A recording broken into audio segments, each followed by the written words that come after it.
Hi, welcome to Laura's Fundora. Today I'm going to show you how I made this Taco Pinata. So I folded the cardboard and on the fold I drew out a line, kind of the shape of a taco curved. Then I cut that out so that both sides were matching.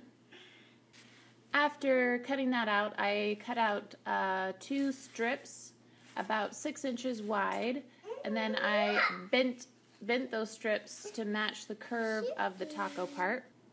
Then I taped those strips in the middle, in between the 2 sides of the tacos, and I taped all the edges, and I made sure there was about like an inch in, so there would be an inch ledge of the taco part.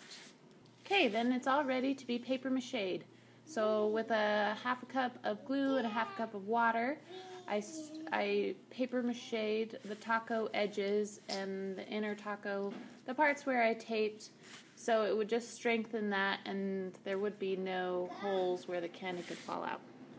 I also left an opening between the 2 strips so that the candy could easily be fit in to the taco. I let that dry overnight, and then it's ready to be decorated with the tissue paper. So I had a mixture of yellow and orange to do the taco shell, and I hot glued that together. You could do just plain yellow all around. I've seen that done as well. And then on the inside, I did black tissue paper for the meat, red for the salsa, and then green tissue paper for the lettuce. And then I did yellow tissue paper for the cheese things, and I just hot glued it all together, and then it's done. All you need to do is add candy and then rope it around, and voila, you have made a taco pinata.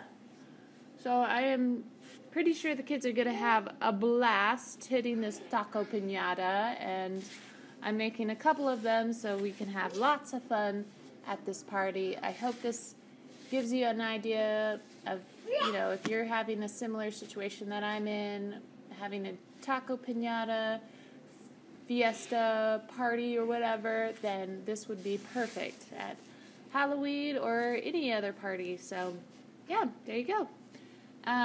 If you want more videos like this, please subscribe, and thanks for watching.